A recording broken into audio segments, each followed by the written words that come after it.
kwa hizo nasaa ambazo mkurugenzi amezieleza. Basi wakina mama tuzichangamkie, lakini na sisi wakina baba basi tuwasapoti wakina mama waweze kushiriki katika hayo mambo ambayo kanisa linayaleta. Tunashukuru pia kwa kipindi cha idara ya wakina mama wanawake hapa kanisani kwa hayo ambayo wametueleza. Mwenyezi Mungu awasaidie kuwa na mshikamano mzuri kuifanya kazi ya Mungu. Lakini kabla ya hapo tulikuwa tumepewa somo kwa watu wa bima. Ni jambo zuri kuishi katika dunia na wakati uliopo. Na mimi nimeshukuru sana kwamba kanisa linajitahidi kuleta ladha mbalimbali ili watu wa Mungu tuweze kuishi, maana tupo duniani. Yale ambayo ni mema na hayaendi mbali na mpango wa Mungu na si dhambi, tunaweza tukayashiriki kwa utukufu wa Mungu pia. Jana tulifundishwa kuhusiana na mambo ya kodi, lakini basi leo tukajifunza kuhusiana na mambo ya bima ya afya. Ni jambo zuri, lakini ukiliunganisha na sisi wa Adventista tunaojifunza kuhusiana na kuwa mwaminifu kwa zaka na sadaka, mimi ninavyoamini, mwingine anaweza akawa naamini kitofauti. Lakini kwa sababu swala la bima linahusu afya, ukiwa mwaminifu kwenye matoleo ya zaka na sadaka, labda ngoja niseme hivi, nisitamke kwanza. Mwaka 2022 nilienda chuo. Wakati ninaenda chuo niliacha kazi ambayo nilikuwa ninaifanya, ambayo tulikuwa tunatibiwa kwa kutumia bima ya afya, na ni hii tu, lakini ilikuwa ya kazini. Na miaka yote tumeitumia vizuri. Mtoto akiumwa, mama akiumwa, tunaitumia yani ilikuwa tukiumwa hatuna msongo, kwa sababu tunajua kuna matibabu tu yapo na yanapatikana wakati wote, we usiku we mchana. Kwa hiyo tulikuwa tunafurahia sana. Lakini sasa nilipoacha kazi nikaenda chuo, ile bima ikafungwa 2022, na ilipofungwa nikapata msongo kwamba sasa nitafanyaje watoto wakiumwa. Nakumbuka nilipiga magoti siku moja nikamwambia Mungu, mimi nitakachofanya nitakuwa mwaminifu tu kwa zaka na sadaka, alafu ifanye ile zaka ile iwe bima ya familia yangu. Bwana Yesu asifiwe. Kabla ya 2022 kurudi nyuma, kwenda hospitali tulikuwa tumezoea kila wakati, yani ilikuwa ni kawaida. Lakini watu wa Mungu, acha niwaambie, tangu Novemba 2022 mpaka leo tarehe 13 mwezi wa 8, familia yangu hatujawahi kwenda hospitali kwa sababu yoyote ya kuumwa. Bwana Yesu asifiwe. Hatujawahi kukanyaga hospitali. Nimesema hapa, kama nafasi ingetolewa watu wakatoa ushuhuda, zaka na sadaka kwa mpango kamili wa kanisa hili ni bima tosha ya afya yako. Na ukiwa mwaminifu pia kwenye kanuni za afya, mkurugenzi angeendelea, huenda angesema. Kwa hiyo bima inasaidia hizi bima zinasaidia, lakini ukiwa mwaminifu kwa zaka, Biblia imesema kwamba Mungu atazuia magonjwa, hataleta laana na vitu vingine kama hivyo. Kwa hiyo toeni zaka na sadaka kama tunavyofundisha. Sasa leo katika kuhitimisha somo letu, maana naamini kwamba tutakuwa na siku baada ya leo kwa kipindi hichi.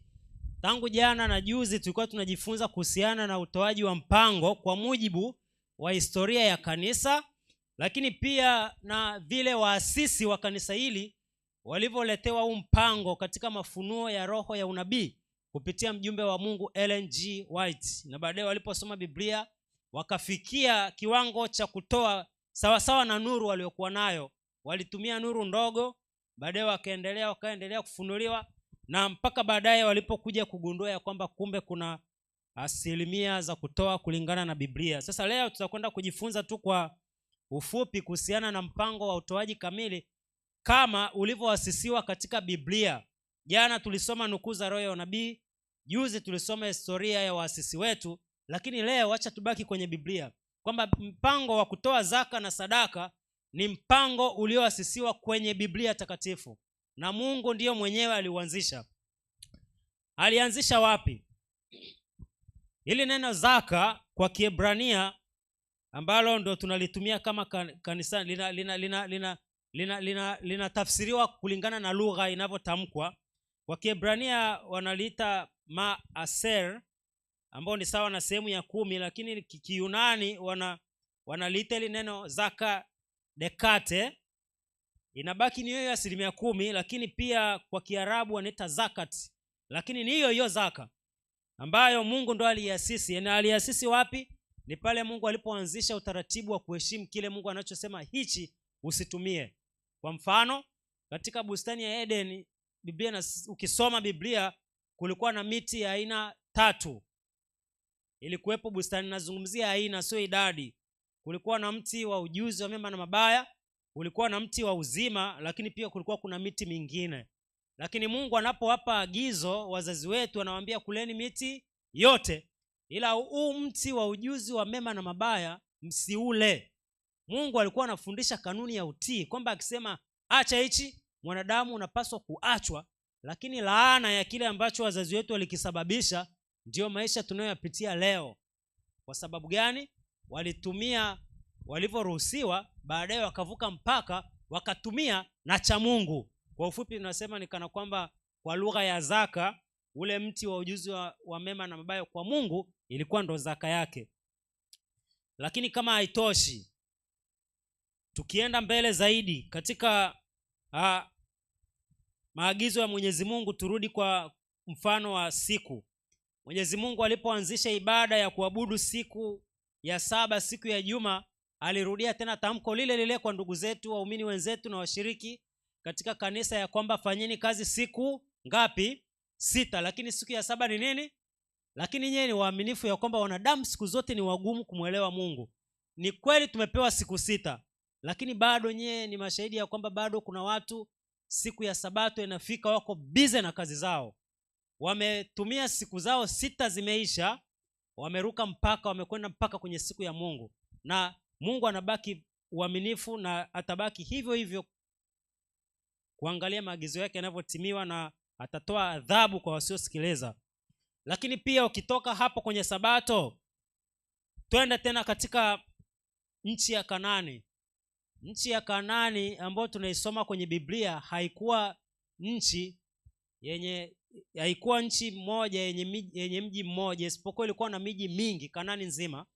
Lakini Mungu anapowapeleka wazazi wetu katika nchi ya Kanaani, anawaambia ingieni Kanaani. Mtakapoingia, miji yote mmepewa isipokuwa Yeriko.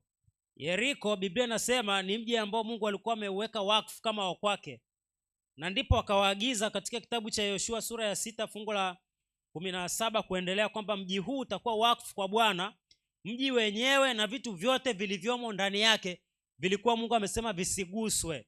Sasa angalia alichoruhusu ni nini? Akasema mali yenu kama taifa la Mungu kwenye nchi hii na mji huu wa Yeriko ni Rahabu tu basi. Biblia inasema mji huu utakuwa wakfu kwa Bwana, mji wenyewe na vitu vyote vilivyomo, isipokuwa Rahabu yule kahaba ataishi, yeye na wote walio pamoja naye nyumbani, kwa sababu waliwaficha hawa wapelelezi. Na ninyi msije mkakosea kujiepusha na kitu kilichowekwa wakfu, msije mkakitoa kitu kilichowekwa wakfu baada ya kukiweka wakfu, nanyi hivyo mtafanya matu ya Israeli kuwa yamelaaniwa na kuyafadhaisha. Lakini fedha yote, dhahabu, vyombo vya shaba na chuma ni vitakatifu kwa Bwana, vitaletwa katika hazina ya Mungu. Wote wengine mmesoma historia, mnaijua kwamba baada ya kuwa Mungu ametangaza kwamba mji huu umewekwa wakfu, isipokuwa Rahabu na watu wake, hao ndio wa kwenu, ila mji na vilivyomo ni zaka kwa Mungu. Lakini wanadamu walivuka mpaka, katokea mtu mmoja ambaye hakuamini, anaitwa Akani. Tunasoma kwenye Biblia, yeye akachukua vitu, akachukua dhahabu, akachukua mavazi, mwisho laana ikaangukia taifa. Ndio maana walipoenda mji mwingine kwa ajili ya mapambano ya kuimiliki Kanaani, walishindwa. Mwisho wa siku Waisraeli walikufa vitani. Yoshua akamlilia Mungu, lakini Mungu akasema usilie, kosa wamelifanya Waisraeli. Nilisema mji umetolewa wakfu, mbona walivuka mpaka? Ndio baadaye ikabidi wamtafute huyo aliyesababisha laana, na mpaka hatimaye akapatikana Kaini. Na angalia, Kaini ameiba peke yake, lakini laana iliendea familia, ikaendea na taifa. ni uthibitisho ya kwamba maagizo ya Mungu katika urudishaji wa zaka au sadaka kwa mpango, mtu mmoja anaposababisha kutorudisha kwa mpango, kama wenzetu walipatwa na laana, ni hakika na sisi laana zitatupata. Watu wa Mungu tuwe waaminifu katika mpango huu. Vile vile wa kutoa sadaka kwa uaminifu na zaka, tunafundishwa ya kwamba, kuna nukuu hapa ambayo nataka niisome kwenye kitabu cha Mashauri kwa Kanisa, ukurasa huu ni wa 276. Maneno yanasema, mfumo wa utoaji wa zaka unarudi nyuma zaidi siku za Musa, nyuma zaidi katika siku za Adam. Watu walitakiwa kutoa zawadi zao kwa Mungu hata kabla mfumo halisi haujatolewa kwa Musa. Kwa kukubaliana na matakwa ya Mungu, walitakiwa kudhihirisha shukrani zao katika matoleo yao. Kwa neema na mibaraka ya Mungu kwao, kanuni hii iliendelezwa vizazi hata vizazi.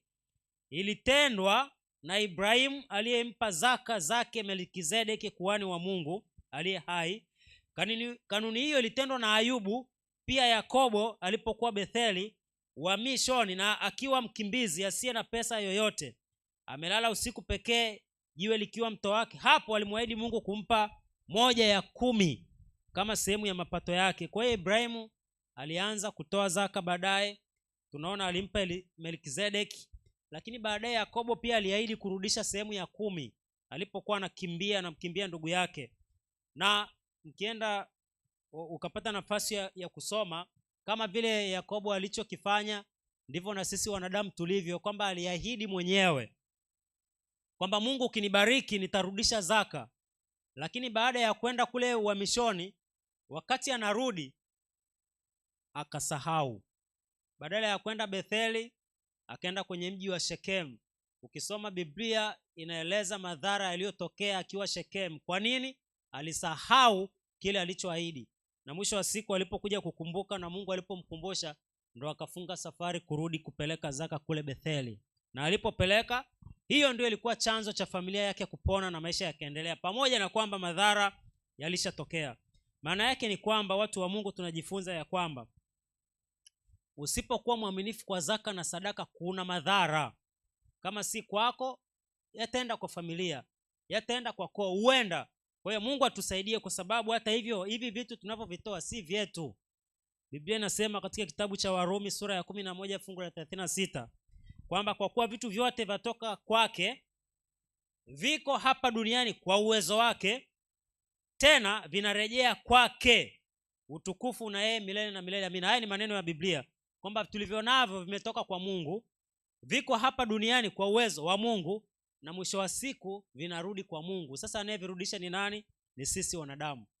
Kwamba Mungu akikupatia, rudisha kilicho cha Mungu. Mungu akikubariki, toa kilicho cha Mungu. Hiyo ndiyo heshima ya kuwa Mkristo, kwa maana ndani yake yeye tunaishi, tunakwenda na kuwa na uhai wetu. Kwa hiyo Mungu atusaidie tunapokuwa tukijifunza haya, na kwa ufupi ambao tumepata nafasi ya kujifunza katika makambi haya, turudi katika mpango kamili wa utoaji. Na kama ulikuwa na mashaka katika masuala haya ya kurudisha zaka na sadaka, tumekumbushwa kwa mara nyingine tena jinsi kanisa lilipopitia hali ngumu miaka hiyo, lakini baadaye Mungu alipowafunulia kupitia Ellen G. White, na baadaye kanisa likasimama, na hatimaye baadaye wakafunuliwa kwamba ulikuwa ni mpango wa Mungu toka zamani, na hatimaye unaendelea. Na nukuu ya Mama White tuliisoma jana inasema mpango huu utaendelea mpaka mwisho wa wakati. Kwa nini mwisho wa wakati? Ni kwa sababu hakuna siku itafika kwamba Roho Mtakatifu atatuaga kwamba na yeye anaondoka.